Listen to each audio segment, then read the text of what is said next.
about 60 years back, 1965 was a major year in healthcare in America. It's when Medicare and Medicaid passed. So it was this huge opportunity to make sure every patient, regardless of their ability to pay, could get care.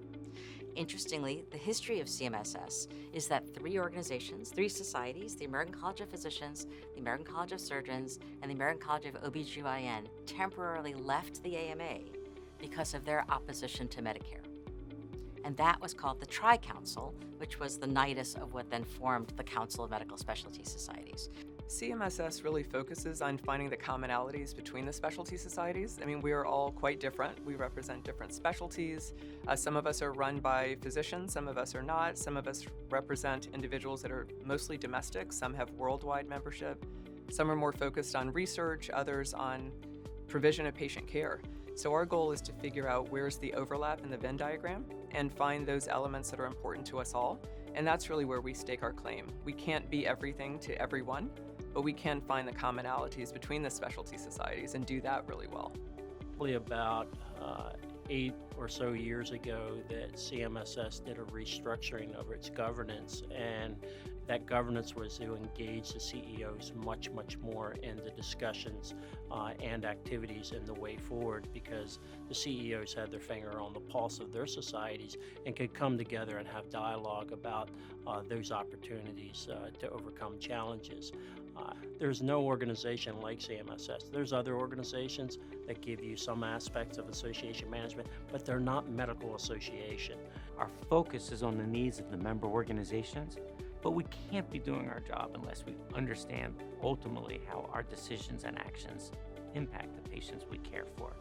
And to that end, there are patients, of course, as advocates engaged in CMS very directly to help us continuously hear that voice and perspective. One of the values of being a member of CMSS is we think about ourselves as kind of always having our ear to the ground. We try to make sure our societies know what issues are coming at them before they may even be aware of them. As I reflect on CMSS, particularly coming up on its 60th anniversary, for me, I hold it out as a model or an example for collaborative coalition work. And I think right now it's so important to be able to do work in community with other organizations. You have greater impact, but beyond that, you have different perspectives that can enhance the work that you're doing. So for me, CMSS is a shining light for that collaborative work. I don't think there's ever been a greater need for the organization than right now. That is over its 60 years. I think we're peaking in terms of potential impact and importance. And I think that we have no idea, of course, what the next decades will bring in terms of challenges. But I think right now is a great time for everybody to get engaged with CMSS and contribute to a healthy way forward.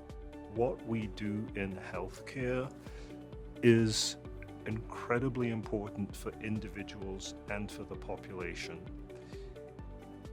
And for us to do it well is a really heavy lift. This requires us to really think very ambitiously about what we can do because so much needs to be done.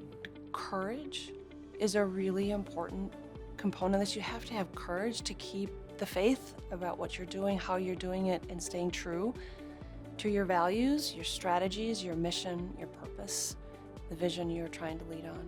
When we come together and look back over what we've accomplished over the previous 60 years, it really is a reflection of how we can improve the care for the hundreds of thousands of patients represented by all of our societies.